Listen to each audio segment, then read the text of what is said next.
I'll welcome people to this event, this live Q&A. We have several authors with us today and several attendees. So I just want to make sure the attendees have all their questions ready. I don't want to have to ask. So to ask questions of the panelists, please go into the chat box, or excuse me, go to the Q&A and put your questions there, and we will relay them to the authors. But let's go around and introduce everyone first. I'll let you, as I see you here. Thea, do you want to go ahead and introduce yourself? My name is Thea Kwame, and I live in southern Minnesota, and I write the Mouse Rockin' series. The first book is about Alzheimer's.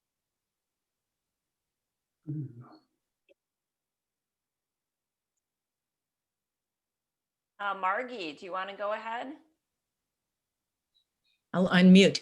I'm Margie Price. I live in Duluth, Minnesota, and I write for young readers, middle grade, sort of YA, and some picture books as well.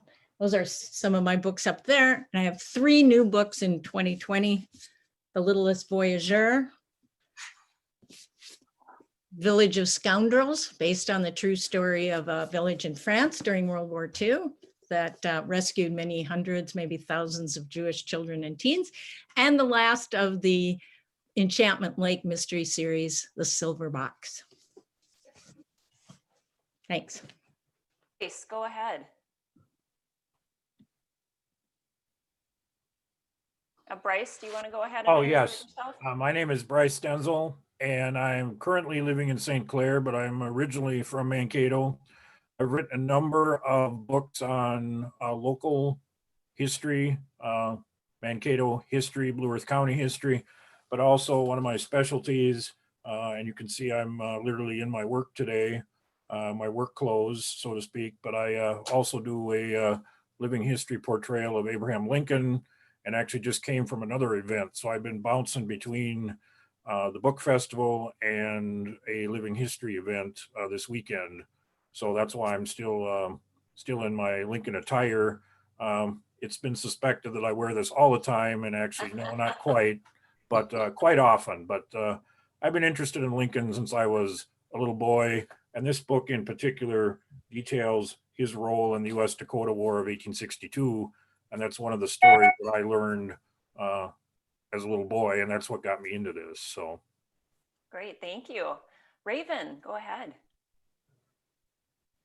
Hi everyone, I'm Raven. I'm from Lancaster, Pennsylvania. My debut novel is actually coming out in February of next year. It's a new adult dark fantasy called Shadow Speak with Fox Pointe Publishing. Great, thank you. Joy, go ahead. Hi everyone, I'm Joy Riggs. I'm from Northfield, Minnesota, and I have one book that came out July of 2019. Cargo-Jack Bands and Hometown Boosters, the story of a Minnesota music man. That is my great-grandfather behind me, Jalva Riggs. It's a story about his influential career as a bandmaster in Minnesota and my quest to uncover the history about him. And so it's kind of part memoir, part biography. And that's my story. All right, thank you. Susan, go ahead. Good afternoon, everyone. My name is Susan Strediado. I write mostly fantasy, but I also write romance. I have a trilogy out called the Kateran Tales. That's what's up here.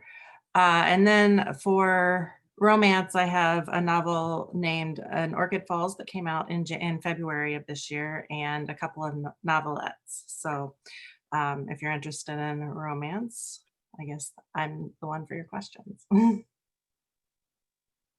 Terry, go ahead. Hi, I'm Terry Karsten. I'm from southern Minnesota here, and I write mostly historical fiction.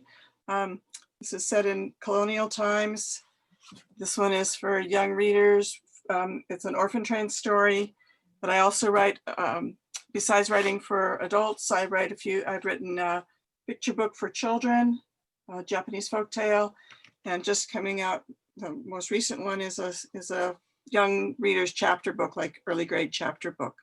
So I write a lot of different kinds of things, not just one thing. Good. Variety is good. AJ, how about you? Hi, I'm AJ Sullivan, also from southern Minnesota. My first published book is Bobby Bear Goes Fishing. It's the first in a series of about 10. The second one will be out in December. And then I have a YA beginning chapter book called Finkel and Franny. It's based on a true story, actually. And Raven's been helping me with that. I think this is the first time I've seen her face to face. The power of virtual meetings. That's great. Dale, how about you? Well, my name is Dale Swanson. I live in Prior Lake, just south of Minneapolis, and I've written 4 books. They really run the gamut. They run from historical fiction to memoir to children's books. They've been kind of around a little bit of everything, but I'm here today to answer any questions any viewers might have, that I can help with. Good, thank you. Julie. Hi, I'm Julie Holmes, and my book, Murder in Plain Sight, came out in March of 2019 through Camel Press. And I live in southern Minnesota like half of everybody else. Yeah, thank you. We also have Danelle Erickson is here. She's on the planning committee for the book festival, and she's going to be helping us field the questions today. I'm Rachel Hannell. I also live in southern Minnesota. I write primarily nonfiction, and I have a memoir that came out 7 years ago about my dad, who was a gravedigger in Waseca, Minnesota. So needless to say, that was an interesting way to grow up around cemeteries. So thanks to all of you for being here today. We do have one question already, so keep them coming through the chat. We really want to hear your questions. But the first question we have, and I'll pose this to the panelists, and if you have a good answer, just kind of raise your hand and I can call on you, so to speak. The first question is, do you have a critique group? And if you do, how helpful is it? Who would like to go? How about Julie? We'll start with you. Yeah, I went to a writer's master class in 2012, and I met 5 other writers and a writing instructor. We bonded. We've been together ever since. And there's a total of 7 of us, and we're all at about the same skill level. One of my writing sisters has 3 children's books out, or middle grade books. A couple of the others have published. Our writing instructor is a Barnes & Noble best-selling author. And it's incredibly helpful because everybody in our group has their specific strengths. And so, someone's really good at picking out plot holes. Someone else is really good at seeing if characters are reacting the way they should. Others are good at dialogue. So it's incredibly helpful. Can I ask a follow-up? Are you all in the same place, or do you meet virtually? And also, how often do you meet? We are not. I am the only one in Minnesota. 2, 3 now are in Indiana, are around Chicago in Illinois.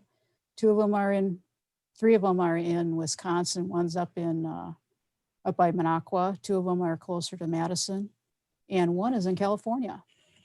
And normally we get together in person once a year at a bed and breakfast in Wisconsin. Of course, this year, that didn't work. So we had a virtual reunion. And that's one thing we do is we send out pages to each other ahead of time. And then when we get together, we spend 2 days working and then the rest of the time playing. But we have been meeting every other week on Zoom.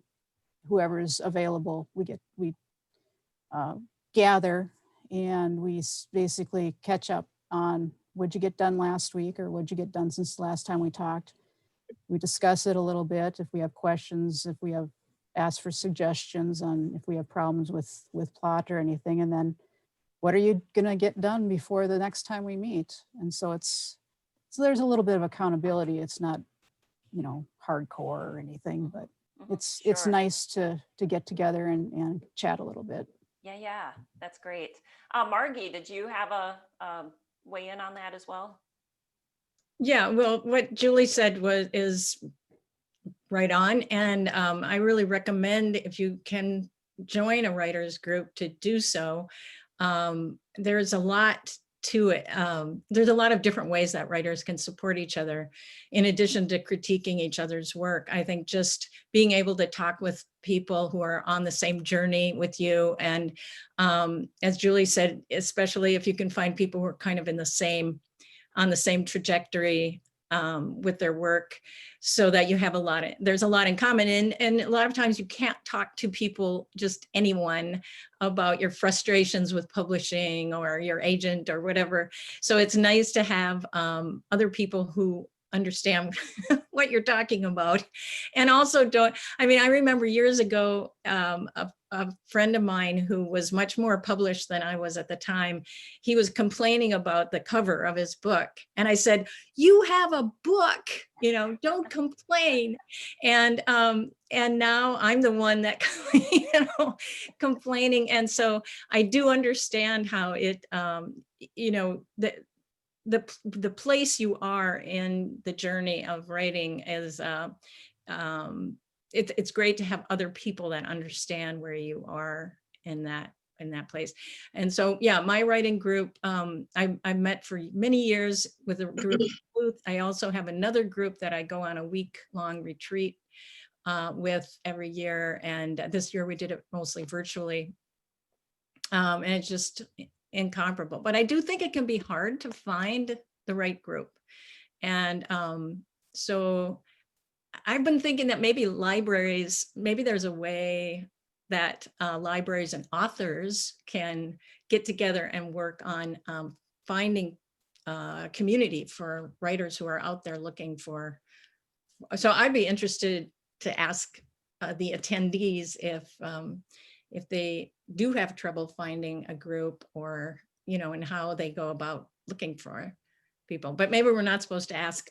No, I think that's great. It's really open to everything, but what you said is exactly right. And I think Marty is here. She was here this morning at our live welcome event, and she had put in her email address. She said she's looking for people to be in a writing group. And so kind of networking like this, you know, with other writers is a great way to do it. And definitely I recommend libraries. I recommend, you know, like the Loft Literary Center. I think on their community postings online, they have information about writing groups. And, you know, for me, like in my writing group, it was a matter of just networking, you know, getting to know the other writers in my community, learning what they write and thinking, oh, would they be a good fit? Because like you said, Margie, it does have to be a good fit. You know, you kind of have to be at that same level in your career. I don't think you have to be the same genre, but, you know, I think maybe wildly different genres might not work out. Like, I don't know if I had a fantasy writer in my group, I feel like I would not be helpful whatsoever, you know, so I'm kind of looking for things like that too. Does anyone else want to weigh in on the writing group? Terry, go ahead. One of the other things another place you can find writing groups sometimes is on meetup.com. So I know the La Crosse area writers group has posted or meets through them and has a poetry group and a fiction or just sort of everybody group. So that's just another place to look for groups. All right, I'll put that in the chat box too, if people need to have a reference for that. I always forget about that. I forget about the fancy world of the internet. Can be helpful too at times. Another question that came to us for those of you who are based in Minnesota, but even if you're not based in Minnesota, just thinking about place in general, but for those of you in Minnesota, how has Minnesota as a place influenced your writing? Dale, go ahead. Every one of my books take place in Minnesota. And the first historical fiction books are of the U.S. Dakota War of 1862. And my very first one, which you see over my shoulder, is the first book that I that I had published traditionally, and then I ended up buying back the rights. And I followed that book along.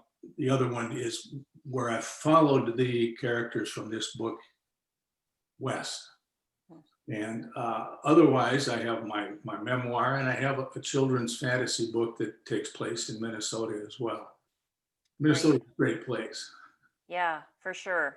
Anyone else want to talk about Minnesota specifically? Joy. Yeah, my book mostly takes place in Minnesota. As I said earlier, it alternates. It's a memoir and history. So parts about my great-grandfather, who was a band leader for 20 years in St. Cloud. He was also in Bemidji and in Crookston.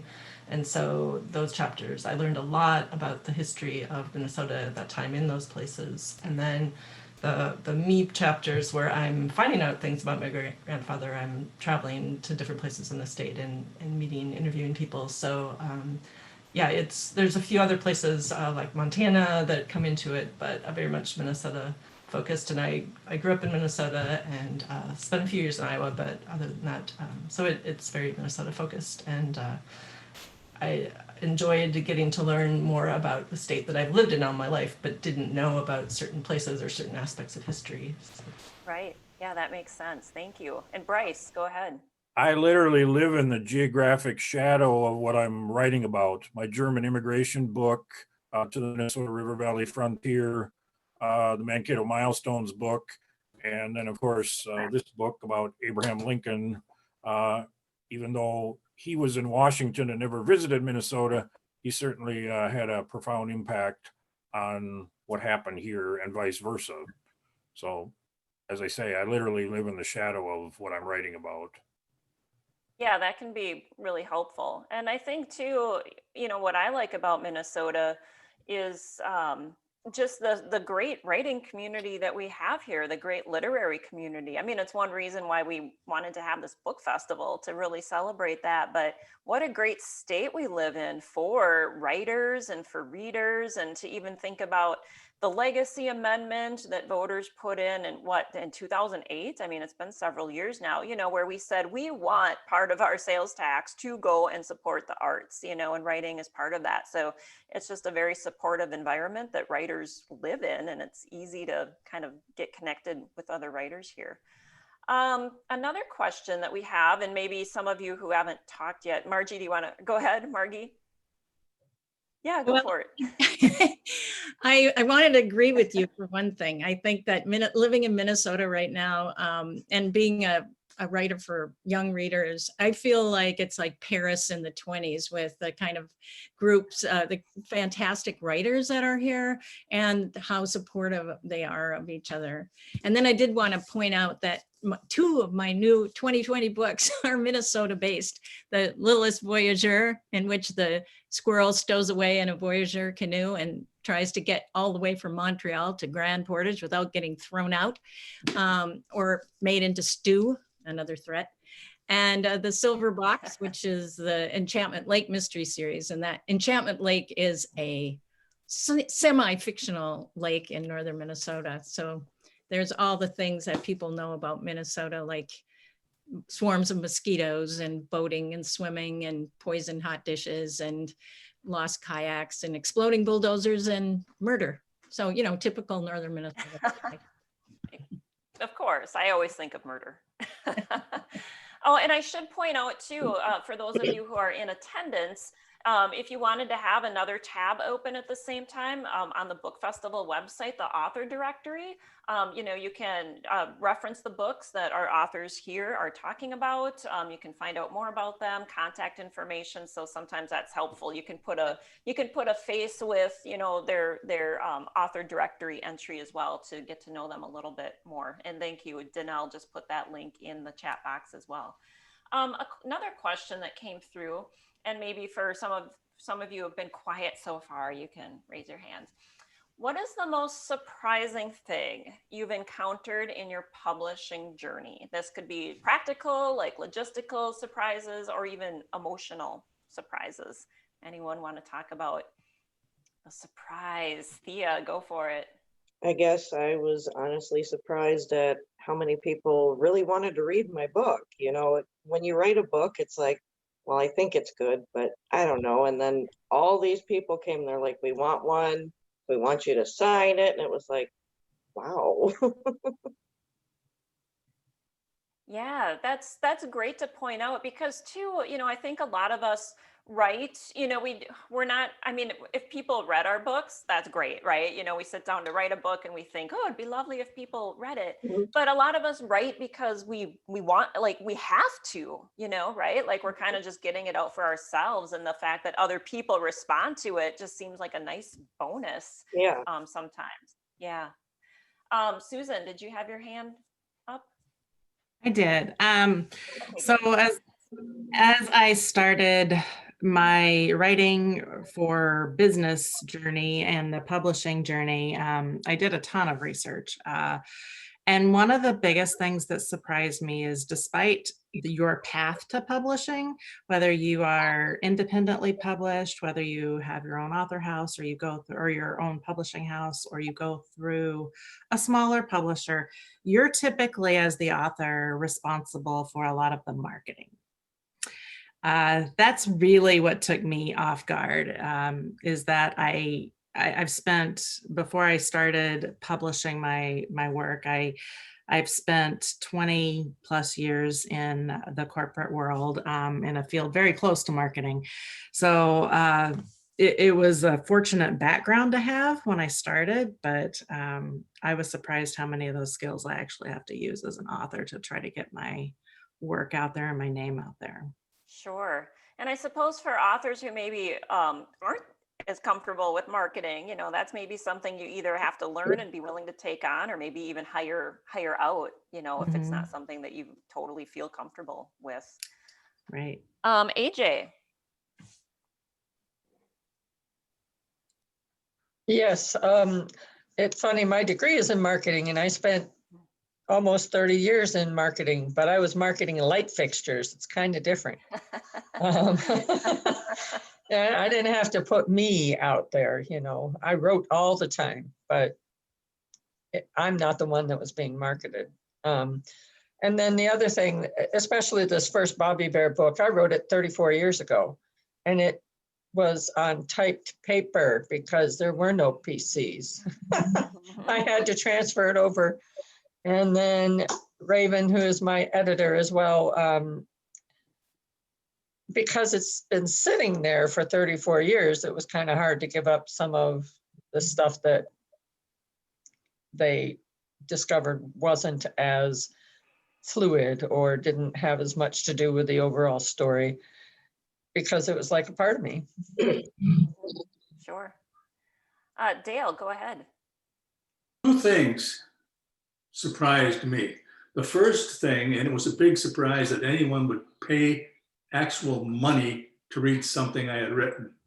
That was a big surprise. And the second thing that surprised me was the fact that regardless of whether you're a small traditional press or if you do it yourself, marketing is huge. And it's something that I never gave a thought to before I started this whole process. But boy, is it important. Yeah, those books don't sell themselves, right? So yeah, Raven.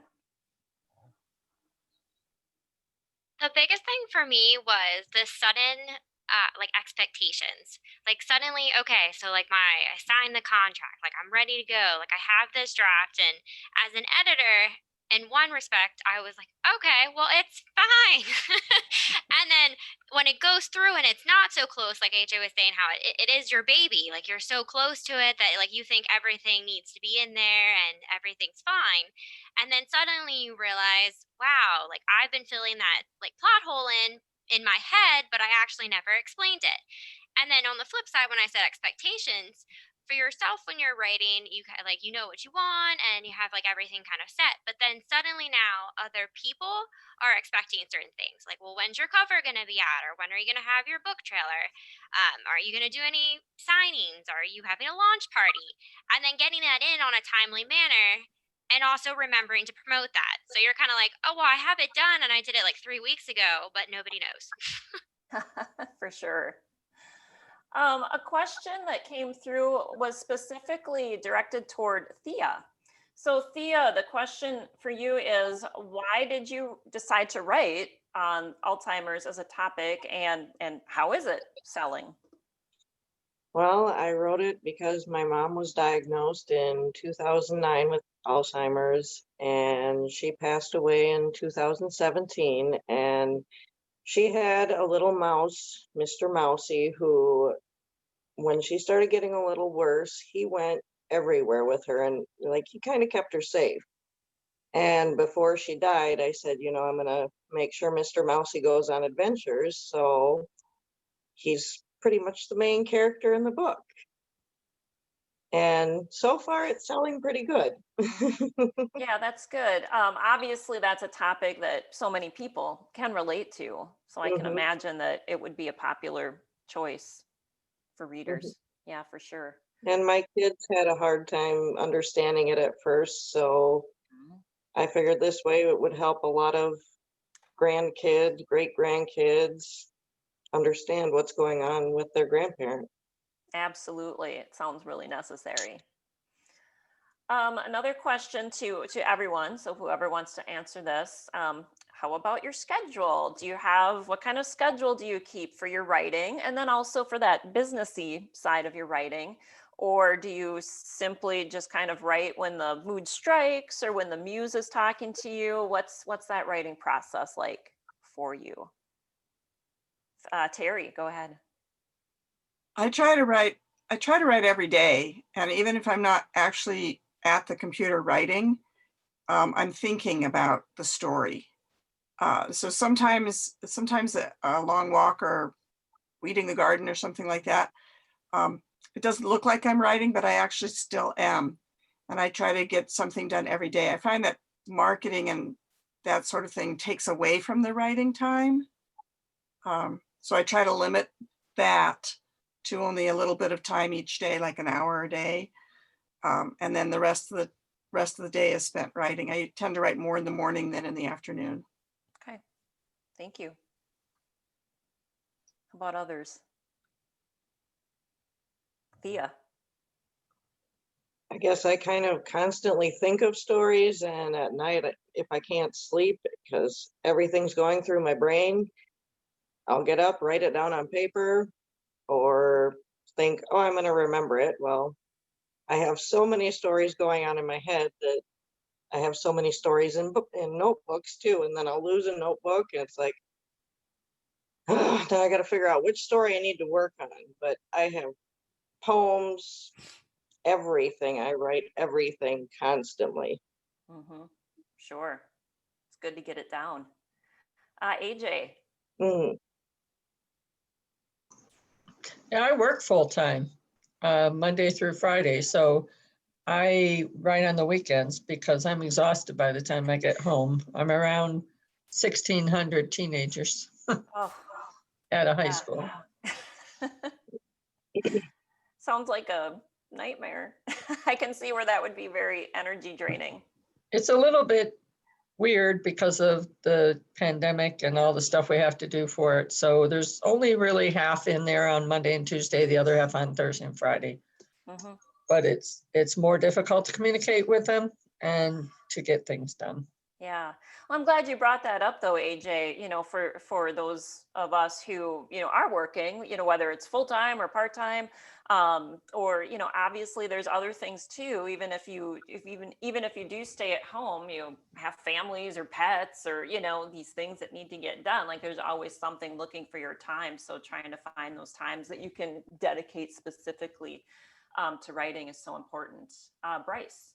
That was the only positive thing about the whole COVID situation. Otherwise, I'm in a similar position with working at the school, finding the time. But with COVID, particularly over the summer months, I was able to do quite a bit of writing. And then you get into a routine of it where you try to write, as someone said, a little bit each day. And so when there's not as much going on, not as many activities, it actually made it easier. But otherwise, yeah, I'm either teaching or I'm doing these living history events and so on. So yeah, it can be challenging sometimes to find a schedule to write. Julie, go ahead. I'm like a lot of people. I still have a full-time job, but I am working from home, which eliminates the commute, which is good and bad all in the same breath because you're still looking at the same four walls every day. But I've gotten into a routine that I try to reinforce every November when I do NaNoWriMo, and dedicate an hour or two every night after everything in the day is done. After supper, I try to find a nice quiet place to write. And Nano forces me, because if you're going to make 50,000 words in 30 days, you have to write at least 1,700 words a day. And I try to hit 2,000. And the only way to do that is to write every day. Mm-hmm. So I have to re-up my habit every year. Yeah, and you mentioned NaNoWriMo, which is National Novel Writing Month, has been a thing for several years. So if people are interested in that, they can just look for that online. But it is a way to get yourself in the writing habit. And since we're just a month out, for those of you looking to get more of a writing schedule, that might be a really nice excuse to start something there in November. And that's really how I started. That's how I started writing seriously, is I decided to do Nano, and that's how I've gotten all my drafts done. That's fabulous. Fabulous to hear. Another question that's out there. Somebody said they started to write young and still have those writings, those little scribbles around. How many of you started writing when you were young and maybe still have some of those early writings that you did? Julie? Yeah, Julie, go ahead. I saw your hand first. Yeah. I started writing in elementary school, and I still have, it was a fantasy. It was in 4th or 5th grade. And of course it involved a girl, unicorns, dragons, and the girl could shoot bow and arrow like nobody's business. But I still have that floating around somewhere, never to see the light of day again, but it's there. Who knows, it could maybe turn into something. No. Terry. I started writing when I was 7. My 2nd grade teacher assigned a short story, and I wanted a dog. So I wrote a story about a little girl who wanted a dog and got the dog. I didn't get the dog, but I figured out that, if you write, you can control the world by writing. And then I used to write scripts for TV shows that I liked. Throughout high school, I would write for I Spy and It Takes a Thief and a couple of Westerns, and any ones that I liked, I would write the scripts for. That sounds like fun. That sounds like a good way to do it. Anyone else want to address Joy, the young writing life? I was a huge reader of the Betsy Tacy books as a kid, which I'm really happy to be part of this festival because of that. But I would write in notebooks. I still have them in the basement. I'm kind of afraid to find them. But I was really good at like the little about the author section and about the outlining, and other books coming from, and, had that all done. But the actual finishing the story, I was not so good at. And that's kind of the last time I've written fiction. Since then, when I was in high school, I kind of decided I wanted to go into journalism. And so that's what I went to school for, and worked as a journalist for several years. And so, now in this time of COVID, I've been so impressed with people who have been writing. I haven't been writing a whole lot. I've been doing a lot of reading, and I just feel like some other people have said, like I do a lot of pre-writing in my head. I'm out walking the dog. I feel like I'm absorbing things right now, but I'm kind of waiting to see what's going to happen next with some of the writing. Sure. And actually, that's a good segue to another question that was posed, was about how your writing life has changed because of COVID. Like what happened back in March when we all had to stay home? A lot of us were not going out whatsoever for weeks and weeks and weeks. Were you able to do a lot of writing, or was it actually difficult to do writing during that time? No, I was able to do more writing because of it, especially in the summer, because I was still doing distance learning, teaching online during the spring through March, April, and May. But then once June and July came around, I didn't have my normal activities, reenactments and so on that I'm involved with. And so that gave me more time to write. Sure. And you took advantage of that. Susan. So initially in March, April, May, in the spring, I wrote a ton. I think I clocked in over 60,000 words for both March and April because I was working from home. However, when summer came around, I was spending more time at the cabin, and I may have clocked in like 30,000 since mid-May. So it kind of has varied up and down, just because I'm able to actually do something outside and go to the cabin with the family. So it's picking up again now that it's cooling off. So that's something that's exciting. For sure. Raven, do you have any, like, how did the spring look for you? Well, the thing is, I actually never got time off. I work at a bank and was considered an essential employee, so I never had time or like extra time. But the one thing that happened with COVID was the decision that I was going to go for it, and it was time to query again. I had done like other like short stories and different things like that, but I actually stopped writing for about 5 years. After I graduated with my degree, it's the whole like, what do I want to do with my life? I ended up teaching, and I'm happy with teaching. And then things happened, but COVID was the time where it was kind of like, you have it, it's finished, which I finished actually my draft with Nano originally. But it was either I was going to do it or I wasn't going to do it. And thankfully it happened. Yeah, that's fascinating. That's fascinating that you use this really, you know, striking dramatic time to really take a close look at your life and say, what really do I want? And I want to get this book out there. Yeah, that makes perfect sense. Another question. Goodreads. I don't know how many of you are on Goodreads. I'm on Goodreads. I love to have a place to track my reading, and I find it very helpful to do that.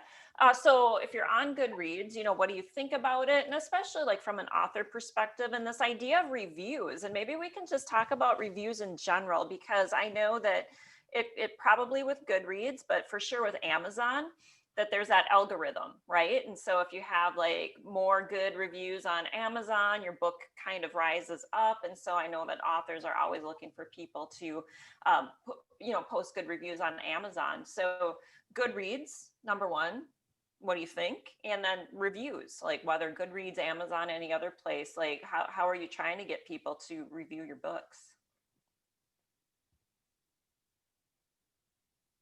Anyone? Dale, go ahead, Dale. I really don't push for reviews. Okay. If someone reads my book and they figure they want to review it, either for me or for letting everyone else know what they thought about the book, that's basically where I just let it happen. But I'm beginning to turn towards Goodreads, and I am a member of that group, but I've not utilized that at all.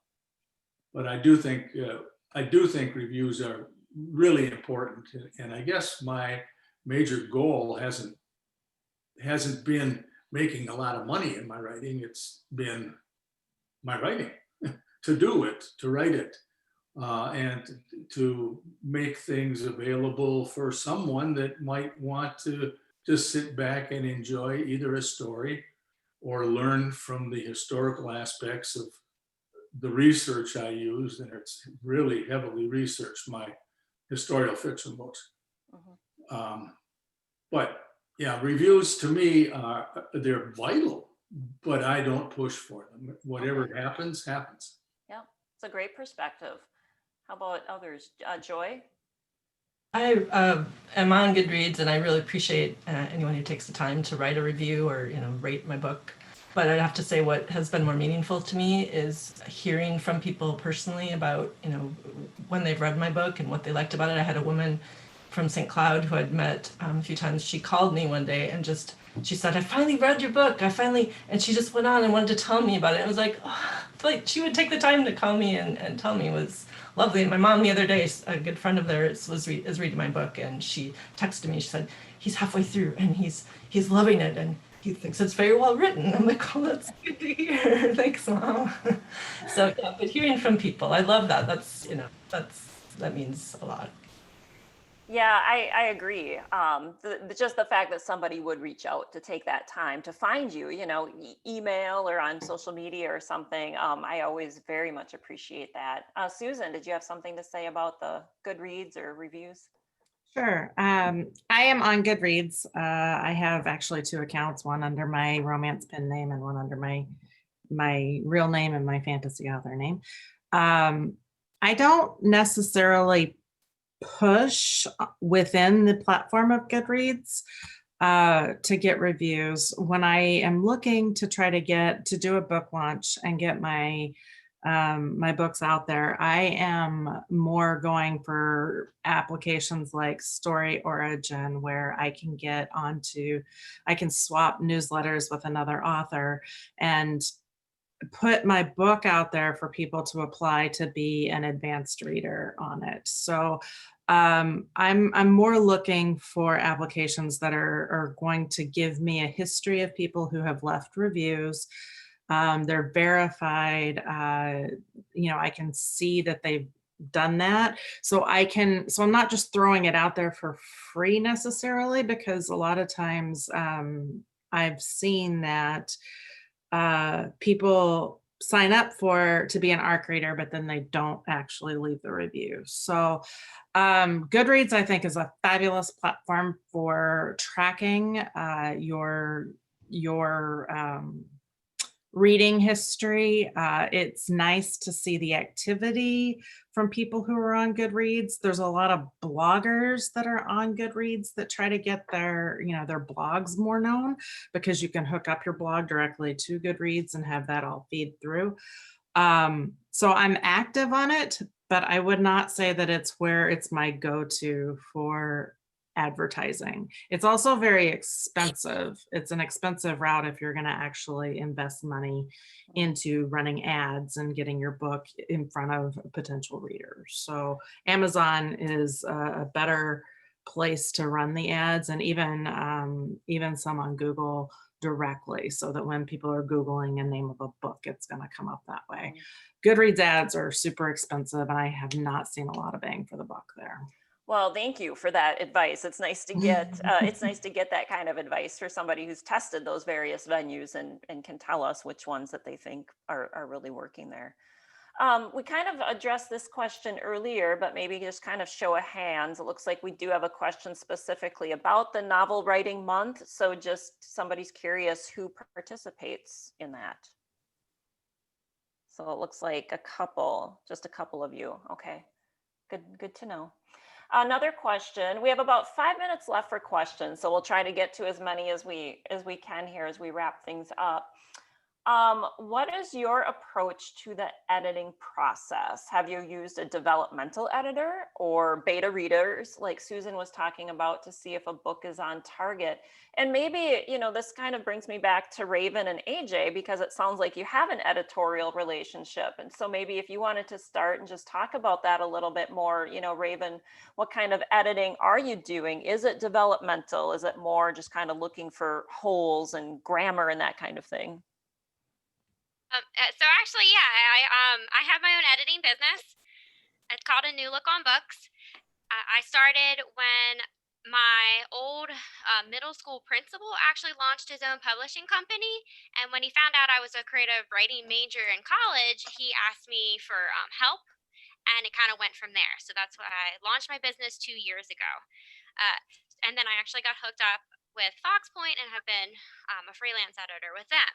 So it's interesting in terms of being like an editor and an author. I do content edit, that is my specialty. So working on everything for the story in terms of development mainly. And then I do copy editing and proofing as well as reading for people and evaluations. So it's a little bit of everything, but my passion is with development. In terms of editing and then being an author, it's interesting because I'm equally hard on myself when it comes to writing, and I was even before I was technically an editor. and it just makes it worse. Where I would think it's awesome, and then the next minute I'm like, it's not awesome, but then I kind of still want to keep it. When it comes to editing other people's work, it also keeps it in mind for myself of being okay, like I know where they're coming from, especially now more so than ever. So how can I help and make it what like they want to be and make it like the best that they're really proud of being able to show it for? Great, thank you. How about others? Like how are you trying to figure out that your book is reaching the audience you want it to? Susan. Are you looking for the audience reach or the editorial side? Well, of it? it kind of sounds like both. You know, are you working with a developmental editor, but also like that beta reader thing going on too? Like at what stage does that happen? So I typically, I actually have done some freelance editing myself in the lines of copy editing and developmental editing. I typically don't do proofreading. So that's not I'm not quite as detail oriented as that. But when I have a book that I am getting ready to publish, I actually hire a professional freelance editor as well. Normally I want somebody that's going to do a combination of light developmental and copy editor, line edit. And it's absolutely the best dollars I spend in getting that book out there, because they give you an idea of how something reads, if they interpret something differently than you intended it to be, all of that wrapped up in, and then here's some improper grammar that, yes, as an editor, I still use improper grammar occasionally in my writing. Sometimes I intend it, sometimes I don't. But it makes me think about it regardless.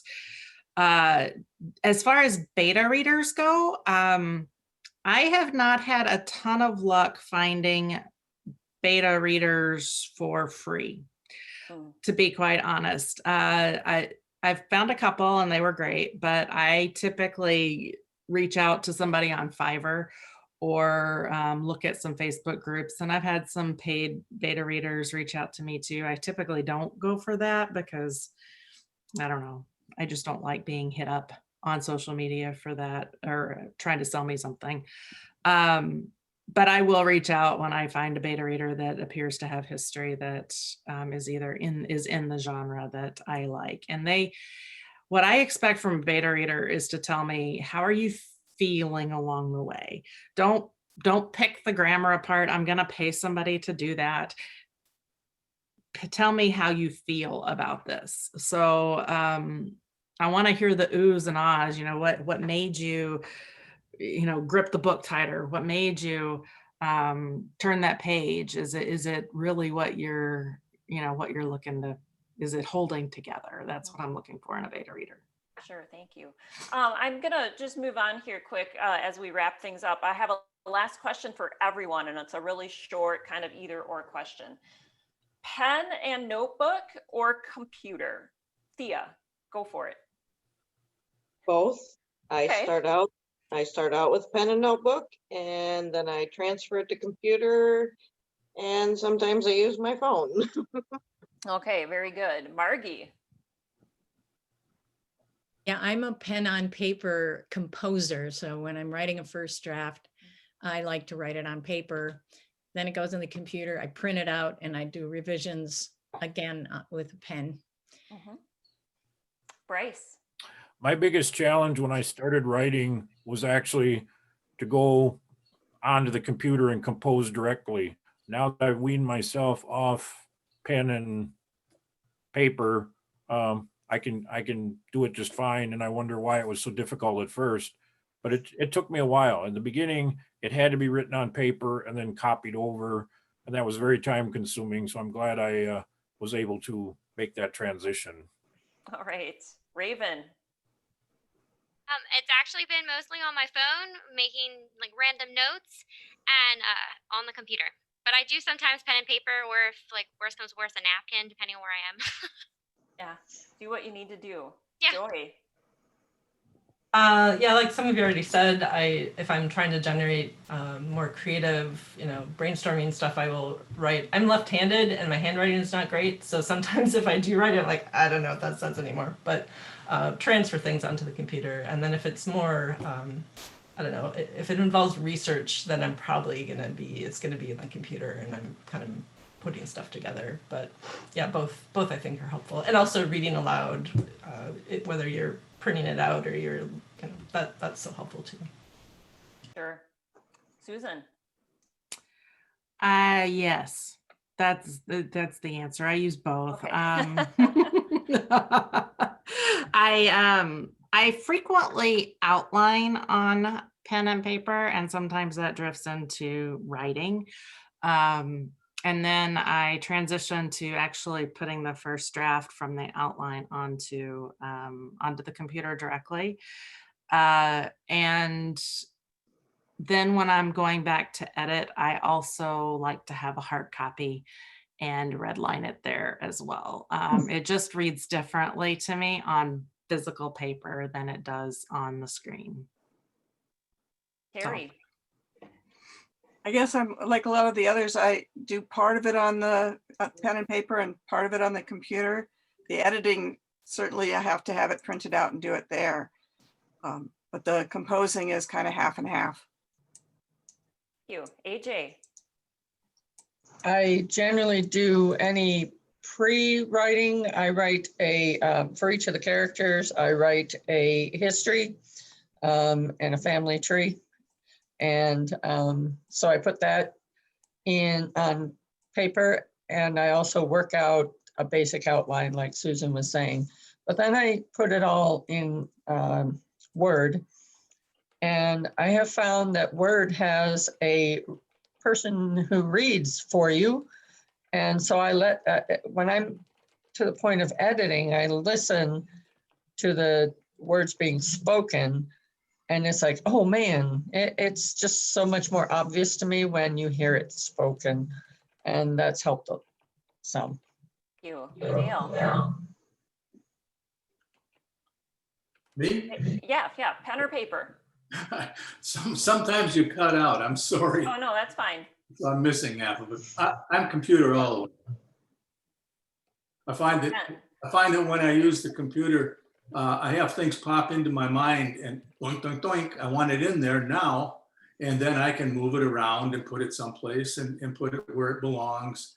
And I can even go back, and oftentimes while I'm writing, I'll come up with a different way to say what I've already said. And I suppose it's a nightmare for someone to try to figure it out, but that's what I do. And I just had a note here that said, my internet is unstable. So you probably missed some of that. Then we got it. That's good. And Julie, just quick, pen or paper? Both. Okay. I do just planning on paper and other stuff on the computer and print it out to edit. All right, thank you. Well, let's move on to the drawings. We just have a few minutes left, and I will say that at 5 o'clock we have our live closing remarks. It'll probably be a little after 5, so people can just join in when we get there. So Danelle, what do we have? Yeah, if you're not registered for that, I just put the Zoom link to register. So as soon as we're done here, you can hop on there quick or open that window now and get registered. Exactly, more drawings. All right, so we are going to hop right into the drawings since we are getting a little close. Some of these books are from some of the authors in on the call today. So while the wheel is spinning, if you wanted to give a word or two about your book. And then to claim your prize, if your name is selected, if you can email your name and address to our contact email, which is right there. And that's how we'll know where to send the book to you. So Joy, your book is the first one up here. So there is her name, the title of the book, and also the link to her in our author directory there. So Joy, go ahead and we'll get the prize wheel spinning here. My book is about my great-grandfather, J. Oliver Riggs, and his legacy as a music man, a band leader in Minnesota, and about kind of the importance of music and how it connects people across generations. All right, and Jerry.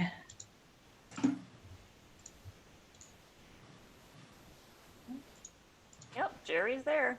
All right, Bryce, yours is next. We Cannot Escape History is the book we've got, so give us a few words on that while we pick the winner. Well, that details Lincoln's involvement in the U.S.-Dakota War of 1862, both what was happening on the Minnesota frontier, but also what was happening in Washington. So I hope you enjoy it. All right, and the winner there is Stephanie. Great. And next up is Dale, Simpler Times. Simpler Times is a memoir that I wrote about growing up in Minnesota and the freedom I had during that period of time and what it was like to grow up in the late 40s and the 50s. And Hazel.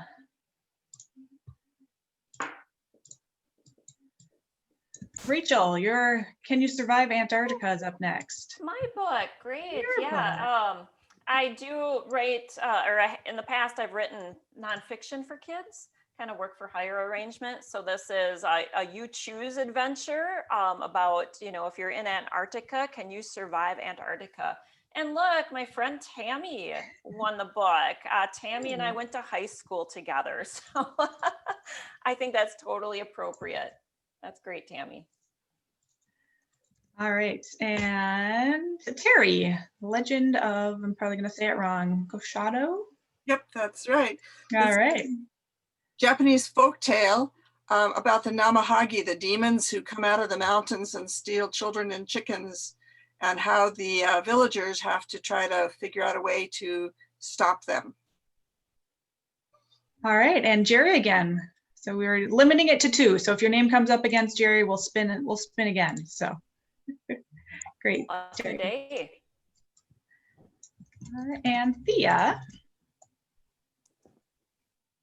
My book is Mouse Draken, Curse of the Laxness, and it's about Alzheimer's, and it's in memory of my mom, but it's a children's fantasy book so they can understand what Alzheimer's is all about.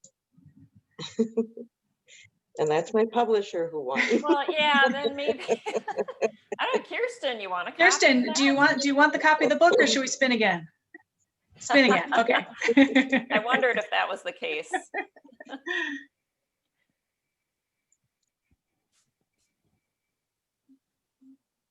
And Linda. All right, Linda. All right, and the last one, AJ. Okay, so Bobby Bear Goes Fishing is my first book. It's about a little bear who just turned 5 and decided he's old enough to fish. And when my grandson and his mom read this after he was done, he said, "Mommy, can we go fishing?" Just for And you, Evelyn. Evelyn was selected there, so. Enjoy All it. right. Yeah, enjoy. Everyone who, is that it, Danelle? That is it, yes. Now we'll hop over to the closing. Yeah, so I'll just type that email address in again, contact@deepvalleybookfestival.com.